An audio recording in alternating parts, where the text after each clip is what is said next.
আজকের রেসিপি হচ্ছে পুঁই শাক, কুমড়ো, আলু দিয়ে চিতি কাঁকড়ার একটা ঘন্ট রেসিপি। তো এই বর্ষার মরশুমে কিন্তু এই কাঁকড়াটা কিন্তু সব জায়গাতেই পাওয়া যায়। তো বাজার থেকে এই কাঁকড়াটা কিনে এনেছিল। আজকে সেই কাঁকড়ার রেসিপিটা আজকে তোমাদের সাথে শেয়ার করব। এইভাবে কিন্তু রান্না করলে কিন্তু এটা একটা চচ্চড়ি রেসিপি। তো গরম গরম ভাতের সাথে কিন্তু খুবই ভালো লাগে দুপুরবেলা। রেসিপি ভালো লাগলে প্লিজ একবার ট্রাই করবেন বাড়িতে। তো সবার প্রথমে দেখো কড়াইয়ের মধ্যে দিয়ে দিলাম পরিমাণ মতো একটু সরিষার তেল। প্রথমে অল্প পরিমাণে একটু সরিষার তেল দিয়েছি। এবার আমি তেলটা গরম হয়ে যেতে এর মধ্যে দিয়ে দিচ্ছি আলু আর কুমড়ো। এখানে আলু আর কুমড়োটা আমি ডুমো ডুমো করে কেটে ধুয়ে রেখেছিলাম, সেটা দিয়ে দিচ্ছি। আলু আর কুমড়োটা তেলের মধ্যে বেশ কিছুক্ষণ নাড়াচাড়া করে নেব। প্রায় ধরো 60% মতো এইভাবে কিন্তু রান্না করে নেব। তো দেখো আলু আর কুমড়োটা বেশ কিছুক্ষণ ধরে আমি নাড়াচাড়া করে নিয়েছি। একটু হালকা রং এসেছে আলু আর কুমড়োর মধ্যে, তখন আমি এর মধ্যে দিয়ে দিচ্ছি যে পুঁই শাকটা কেটে রেখেছিলাম, ধুয়ে রেখেছিলাম, সেই পুঁই শাকটা দিয়ে দিলাম। আর এখন পুঁই শাক তো অনেক কচি কচি পাতা রয়েছে, সেই জন্য আমি পুঁই শাকের পাতাগুলোও দিয়ে দিয়েছি। একটু মাখো মাখো টাইপের হবে। তো এবার আমি সব কিছু ভালো করে একটু নাড়াচাড়া করে নিচ্ছি আবারও। তো পুঁই শাকটা এই কারণে শেষের দিকে দিলাম, কারণ প্রথমের দিকে দিলে পুঁই শাকটা গলে যেতে পারে, সেই জন্য একটু লাস্টের দিকে দিয়ে দিলাম। তো এইভাবে আবারও একটু প্রায় মিনিট দুয়েক মতো একটু নাড়াচাড়া করে নিচ্ছি হাই ফ্লেমে। এরপর আমি কি করব, এই সবজিটাকে আমি তুলে নেব। আর হ্যাঁ, আমি কিন্তু এই সময় কোনো রকম লবণ হলুদ কিছুই ইউজ করিনি, শুধু জাস্ট সবজিগুলোকে একটু সাঁতলে নিয়েছি। তো চলো এগুলো তুলে নিচ্ছি। সবজিটা তুলে নিয়ে আবারও কড়াইয়ের মধ্যে দিয়ে দিচ্ছি পরিমাণ মতো সরিষার তেল। তেলটা দিয়ে দেওয়ার পর তেল গরম হয়ে যাতে এর মধ্যে দিয়ে দিয়েছি কাঁকড়া, চিতি কাঁকড়া, সেই কাঁকড়াটা দিয়ে দিয়েছি। কাঁকড়ার মধ্যে এবার দিয়ে দেবো লবণ আর হলুদ। লবণ আর হলুদ দিয়ে কাঁকড়াটাকে মিনিট 2 ধরে একটু ভেজে নেব প্রথমে। তো কাঁকড়াটাকে ভেজে নিচ্ছি।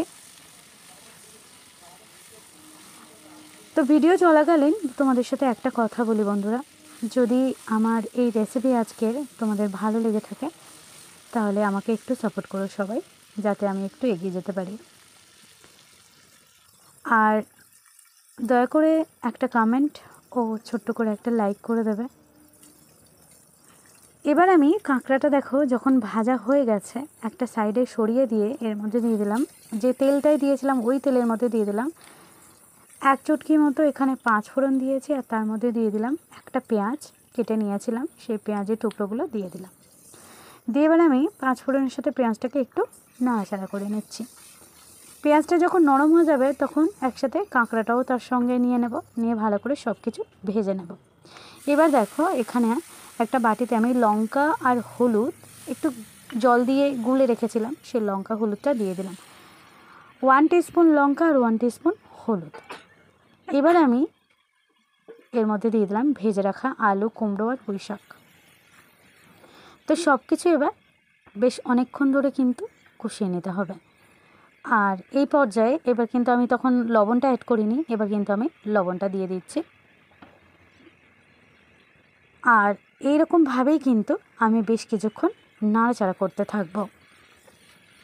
তো চেষ্টা করবে সব সময় বেশিক্ষণ ধরে একটু কষিয়ে নিয়ে সবজি রান্না করার, তাহলে কিন্তু স্বাদটা একদম ঠিকঠাক আসে। এবার আমি এর মধ্যে দিয়ে দিলাম 1/2 টেবিল চামচের মতো আদা বাটা। আদা বাটাটা দিয়ে আবারও সব কিছু একটু নাড়াচাড়া করে নিচ্ছে বন্ধুরা। আর যখন এইভাবে মিনিট 2 মতো নাড়াচাড়া হয়ে যাবে, মানে সবজিটা দেখলে বোঝা যাবে যে কষানো হয়ে গেছে, তখন এর মধ্যে দিয়ে দিতে হবে পরিমাণ মতো জল। তো আমি খুব বেশি শুকনো শুকনো করব না, একটু মাখো মাখো টাইপের করব। তো সেই জন্য জলের পরিমাণটা এরকমই রাখলাম। সব কিছু নাড়াচাড়া করে নেব। আর এবার কিন্তু ঢাকা দিয়ে একটু হতে দিয়েছিলাম কিছুক্ষণ, তারপর ঢাকাটা খুলে নিয়ে দেখছি এখনও একটু জল জল রয়েছে। তো এটাকে আরও বেশ কিছুক্ষণ নাড়াচাড়া করে নেব, তারপরে কিন্তু এটা হয়ে যাবে। মাঝখানে একটু দিয়ে দিচ্ছি চিনি।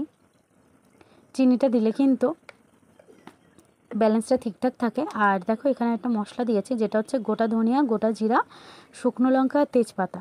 এই 4টে আমি ভেজে গুঁড়ো করে নিয়েছি, সেটা দিয়ে দিলাম ভাজা মশলা হিসেবে। দিয়ে এবার সব কিছু নাড়াচাড়া করে নিয়েছি। আর এবার দেখো যখন এরকম একদম মাখো মাখো টাইপের হয়ে আসবে, একটু ঝোল ঝোল রাখবো, এটা আবার পরে টেনে যাবে। তো ব্যাস এবার কিন্তু হয়ে এসেছে তরকারিটা। তো এটাকে আমি এবার নামিয়ে নেব। আশা করছি আমার এই আজকের রেসিপি তোমাদের সবার মন জয় করবে। তো ধন্যবাদ সকলকে।